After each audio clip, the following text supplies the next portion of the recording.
미국이 1945년도 있었던 그러니까 6.25 이후에 드디어 일본을 도와주기 시작했다. 그러니까 플라자 합의 이후에 일본에 대한 지원이 바뀌었다. 왜? 중국을 견제해야 되니까. 네.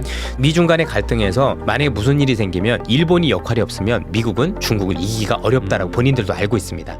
항상 이제 부동산 얘기하면은 이제 일본 따라간다는 사람들이 있고 아니다 일본하고 좀 다를 것이다 뭐 이런 얘기도 하다 보니까 이제 일본에 대한 관심도 좀 많아지는데요. 그 요즘에 일본 경제가 뭐 좋아졌다는 사람들도 있고 아니다 뭐 여전히 뭐 잃어버린 30년이다 뭐 이런 얘기 하시는 분들도 있는데 뭐 어떤 상황인지 좋아졌습니다. 아, 좋아졌네. 네, 좋아졌는데 이젠 중요한 건 연속성이 중요하겠죠. 일본이라는 국가가 굉장히 재밌는 국가인 게 일본이 생각보다 잘 변하는 애들이 아니에요. 그런 것 같아요. 예, 심하게 안 변해요. 네. 그래서 참 독특한 국가다. 그래서 장인 정신이 있는 건지 모르기 때문에 일본이 좋아지느냐 좋아지지 않느냐는 물론 일본 국민이나 일본 정책도 중요합니다만 미국의 역할이 있으면 됩니다. 여러분들께서 일본이라는 국가가 2차 대전의 패망 이후에 좋아졌던 게 일본 스스로의 자력이라고 생각하십니까? 절대로 그렇지가 않습니다. 일본이라는 국가가 패망 이후에 좋아졌었던 건 미국의 도움이 없이는 불가능했었습니다. 미국이 키워줬기 때문에 가능했던 겁니다. 1차적으로. 네. 거기에 물론 일본이 잘했던 것도 물론 있었겠죠. 그래서 잘 아시겠지만 그 당시 시장 상황을 놓고 보면 그 당시에 6.25 전쟁이 터졌었고 그래서 소련의 공산화를 막으려는 미국의 노력 때문에 아시아에서는 일본을 성장시켜서 공산화를 막으려는 노력을 했고 유럽에서는 서독이라는 국가를 키우려는 아시겠지만 그게 마샬 플랜이라는 거 있잖아요. 이걸 통해서 두 국가를 부활시킨 게 사실은 미국이었었습니다. 그렇죠. 그래서 일본이 컸던 거고요. 일본이 망가진 원인도 미국이었었습니다. 아시겠지만 플라자 합의라는 게 있었습니다. 플라자 합의를 통해서 야 일본 니네들 수출 너무 많이 하는 거 아니야? 그러니까 어떻게 지금 엔화를 지금보다 우리 흔히 얘기하는 2배로 그죠? 네. 절상을 해. 그래서 그 당시에 일본의 엔화가 딱 2배 절상이 됐었었죠. 그래서 우리로 얘기하면 원달러 환율이 지금 1,400원인데 700원 간 거예요. 당연히 일본 입장에서 수출 경쟁력이 떨어졌고요. 네. 수출 경쟁력이 어마어마하게 떨어지면서 그럼 어떻게 할까? 일본 입장에서 내수를 키워야 되잖아요. 그래서 금리를 급격하게 내렸고 그 금리 때문에 오른 게 부동산이었던 거예요. 그리고 그 오른 부동산은 일본은 개인이 했던 게 아니라 기업이 부동산을 투자를 했었던 네. 겁니다.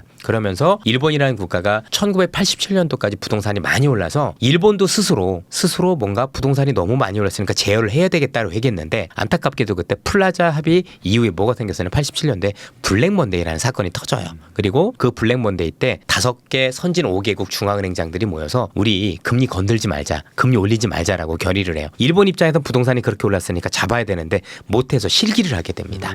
그래서 터졌던 게 90년대에 있었던 일본에 잃어버린 몇십 년이 됐던 거죠. 네. 제 졸업 논문이니까. 그죠? 소상히 알 수 있었던 거고요. 일본이 그러다 보니까 몇십 년 동안 경제가 어려웠잖아요. 그래서 지금 경제를 살리기 위해서는 정책을 쓰고 있는데 여러분들 일본이 잃어버린 10년에 갔던 가장 큰 이유는요. 경제가 어려워지고 나서 정책 미달이라 그러는 거예요. 이게 함량 미달이라. 정책을 수십 번 썼는데 다 함량 미달이었었고 뭔가 좀만 좋아질 것 같으면 정책을 중단했어요. 네. 왜냐면 그 이전에는 경제가 조금만 하면 폭등 경제였었고 부동산이 올랐었잖아요. 지금은 걱정을 좀 많이 맞습니다. 했었군요. 지금은 그때하고 두 가지가 반대입니다. 첫 번째는 미국이 1945년도 있었던 그러니까 6.25 이후에 드디어 일본을 도와주기 시작했다. 그러니까 플라자 합의 이후에 일본에 대한 지원이 바뀌었다. 왜? 중국을 견제해야 되니까. 네. 미중 간의 갈등에서 만약에 무슨 일이 생기면 일본이 역할이 없으면 미국은 중국을 이기기가 어렵다라고 본인들도 알고 있습니다. 예를 들어서 그럴 일이 벌어지면 안 되지만 혹시 중국이 대만을 어떻게 하겠다라면 일본 없으면 워게임에서 칩니다. 그게 워게임에서 나온 거예요. 제가 얘기한 게 아니라 미국이 얼마 전에 발표한 워게임 시나리오에서 일본이 도와줘서 이긴다라고 분명히 돼 있어요. 거기에 한국은 빠져 있어요. 네. 기본적으로. 그렇게 되면 일본은 어떻게 해야 돼요? 굉장히 크게 키워야 되고 그래서 아마 대만을 중심으로 그건 남서제도라고 하는 거기에 일본의 막 지금 선두를 지금 무장화시키려고 하고 있잖아요. 그죠? 전부 다 미국의 뒷배청 없으면 안 되거든요. 그래서 첫 번째는 일본이 좋아지느냐 안 좋으냐는 미국이 밀어주면 된다예요. 근데 미중 간의 갈등 때문에 옛날엔 그 역할이 소련이었고 지금 중국이 되면서 미국을 적극적으로 지원을 했다. 증거 한번 대볼까요? 워렌 버핏이라는 분을 보시면 되는데 네. 워렌 버핏이 최근에 올 초에 있었던 거지만 올 초 지난해 말에 있었던 포트폴리오 변화 보시면 1번 일본의 5대 상사를 샀다. 네. 그렇죠? 맞아요. 두 번째 중국에 있는 비아디 팔았죠. 그리고 TSMC 다 팔아버렸어요. 맞아요. 중국과 관련된 거 다 팔아버리고 일본과 관련 포트폴리오 벙커를 구축했다는 얘기는 이분께서 지정학적 요인을 고려했다라는 게 포트폴리오에서도 나와요. 그래서 일본이 예전에 컸던 게 보입니다. 여러분들 일본에 굉장히 유명한 화학회사 하나가 있는데 이 화학회사가 굉장히 컸었던 이유 중에 하나가 미국의 듀퐁이라는 회사가 있거든요. 듀퐁이 기술을 그냥 줬어요. 듀퐁은 우리나라한테 기술 안 줍니다. 이게 왜냐면 국가안보하고는. 근데 일본한테 그냥 줬었다고요. 왜? 그렇게 키워야 되는 거니까. 똑같아요 지금. 그렇게 해서 일본을 키우고자 하는 의도가 분명한데 그 의도대로 따라가시면 됩니다. 그래서 일본은 커가고 있고 여기에 일본이 지난 잃어버린 30년 때문에 자기들이 반성을 한 거죠. 왜 우리가 잃어버린 30년이 됐었을까? 그동안에 있었던 정책도 함량 미달이었지만 정책이 조금만 좋아지는 것 같으면 너무 섣부르게 중단을 해서 그렇다. 그래서 일본은 지금 경제가 좋아지기까지 즉 인플레가 진짜 생겨서 물가가 올라오는 게 확실해질 때까지 임금이 앞으로도 계속 올라갈 때까지는 이 정책을 중단할 생각이 없는 거죠. 그래서 일본의 중단 없는 전쟁 정말 경제가 좋아질 때까지 이 정책을 계속 밀고 나겠다는 이 정책적 의지 그다음에 미국의 도움 이런 것들 때문에 저는 일본이 굉장히 좋아지고 있다고 생각을 하고 있습니다. 예. 그러면 그런 영향들이 지금의 뭐 10년 내 최저 수준의 뭐 엔저 뭐 이런 거를 지금 뭐 보인다고 봐야 될까요? 뭐 지금 그건 정책적인 영향이죠. 얘네들이 결국 엔저를 통해서 수출을 장려를 하고 또 뭐 여러 가지 부분에서 경제를 활성화하고자 하는 옛날에 아베가 있었던 그 세 가지 화살 중에 하나였었거든요. 그래서 궁극적으로는 목표가 가장 최종 목표치는 임금을 계속 올려주는 거예요.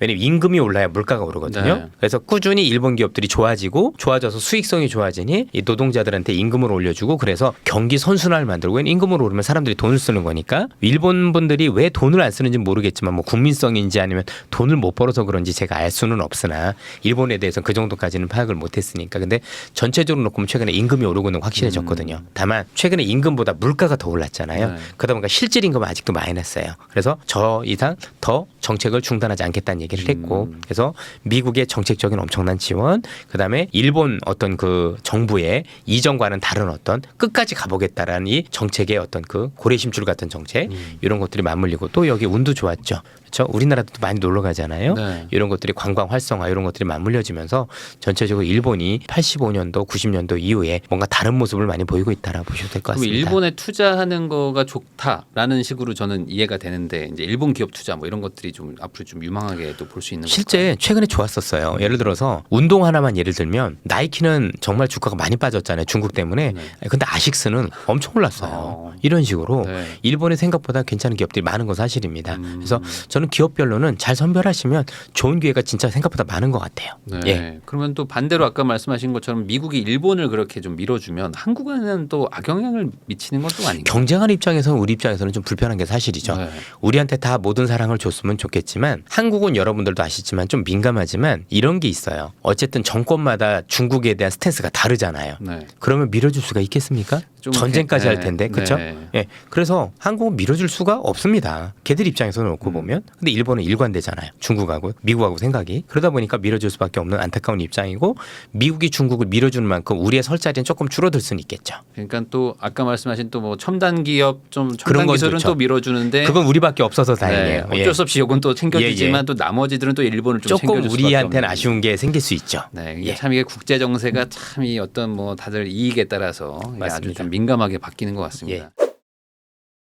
이 주식 투자, 뭐 부동산 투자 다 마찬가지겠지만 어떤 돈을 벌겠다는 이런 투자라는 건 미래를 뭐 나름 또 예측을 해가지고 방향성에 베팅을 하는 건데 이런 거를 좀 어떻게 좀 이걸 바라보는 게 좋은가라는 거를 좀 말씀해 주시면 우선 좋을 제가 것 이제 최근에 유튜브를 보면서 약간 주식 투자하는 방법을 유튜브에서 저는 잘못 알려주고 있다라고 생각을 해요. 일단은 비관론자가 돈 번 사례는 없어요. 아, 주식시장에서는 네. 비관, 그러니까 경제를 안 좋게 계신 분들, 훌륭하신 분들은 맞아요. 근데 그분들은 강의로 돈을 버시겠죠. 진짜 돈을 버는 분들은 대부분 긍정적인 생각을 많이 가지고 왜 그래야 좋은 기회가 많이 보이거든요. 그러니까 그러니까 투자는 긍정론이 네. 있어야지 하는 거죠. 남들이 그렇잖아요. 부동산도 좋다라고 생각을 해야 사죠. 올라야 돈을 버는 것처럼 주식도 그런 것 같아요. 근데 왜 긍정론을 가지고 있어야 되냐면 그래야 기회가 생겨요.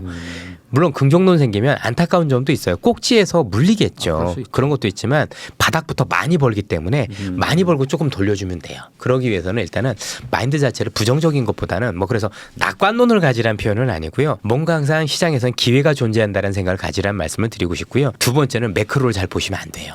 지금 저희가 매크로 네. 조망을 많이 했지만 매크로 보는 사람 치고 돈 버는 사람도 많이 없어요. 결국은 워렌 버핏이란 분도 기업을 중시하셨던 분이고 피터 린치도 기업을 좀 중요시 여겼어요. 두 두 분 다 공통점으로 매크로 보지 말라고 대놓고 얘기하세요. 네. 워렌 버핏은 케인즈 얘기를 아주 대놓고 얘기를 해요. 케인즈 이 친구처럼 경제 잘하는 사람이 있느냐. 근데 주식으로 돈을 못 벌었다. 근데 그 케인즈가 경제가 아닌 기업에 집중하면서 돈을 벌기 시작했다. 올해도 그래요. 올해도 많은 경제를 하시는 분들이 한국 경제가 어려울 거고 미국 경제가 어려울 거라고 얘기를 하셨어요. 맞으셨어요, 사실. 그분들 논리가 틀리지 않았는데 주가는 올랐죠. 다른 사례들이 많다란 말이에요. 그러면 올해 제가 알기로는 제가 이제 저한테 돈을 맡겨주신 분들도 제일 돈을 많이 번 분들이 2차 전지를 사셨던 분들이거든요. 그럼 그분들은 경제를 보고 샀을까요? 기업을 보고 사신 거잖아요. 네. 그렇죠? 그래서 앞서도 말씀드렸던 매크로가 중요하지 않다는 얘기는 아닙니다. 그러나 이거는 내가 주식 투자를 할 때 유리한지 불리한지 이 정도만 따져보시면 되고요. 이스라엘 전쟁도 그렇습니다. 그래서 이것 때문에 유가가 올라서 혹시 금리가 더 오를까? 이것만 보시는데 주식하시는 분들은 나머지 거는 사실 뭐 정치적인 내용 아니면 역사는 스스로 그냥 공부하시는 용으로 하시는 거고 주식시장이 그렇게 도움이 되지는 않습니다. 좀 더 단순하시되 그래서 앞서도 말씀드렸다시피 어떤 산업이 크고 있지 그리고 그 산업에서 얼마나 경제는 무엇인가 자꾸 이걸 찾는 연습들 그다음에 시장의 변화가 있을 거거든요. 그 변화를 자꾸 감지하려는 노력들을 많이 하셔야 됩니다. 이렇게 하면 제가 볼 때는 경제를 모르셔도 충분히 성공하실 수 있습니다. 참고로 제 주변에 당연히 천문학적으로 돈을 번 분들이 많겠죠. 그런데 그분들 중에서 경제 저보다 아는 사람 한 명도 없어요. 아니 다 모르세요. 근데 돈 버시잖아요. 쉽게 하면 경제를 안다라고 돈을 버는 건 아니더란 얘기입니다. 변화를 아시는 분들이 돈을 버세요. 그 변화는 내가 항상 눈을 똑바로 뜨고 보는 거죠. 일반 차에서 전기차로 바뀌는 게 변화인 거잖아요. 그렇죠? 미국이라는 나라가 서비스업 중심에서 제조업 바뀐 게 변화인 거잖아요. 제가 그래서 요즘 재밌는 표현을 하나 하는 게 요즘 미국의 굉장히 힘든 변화 중에 하나가 근무 형태가 변화했죠. 네. 코로나 때문에 재택근무 그것 때문에 어려워진 기업이 위웍이라는 회사가 있어요. 사무실 임대하는 애. 반면에 그 친구들이 크루즈 이런 데서 근무를 하다 보니까 크루즈 관련주들은 곱하기 3배가 올랐어요.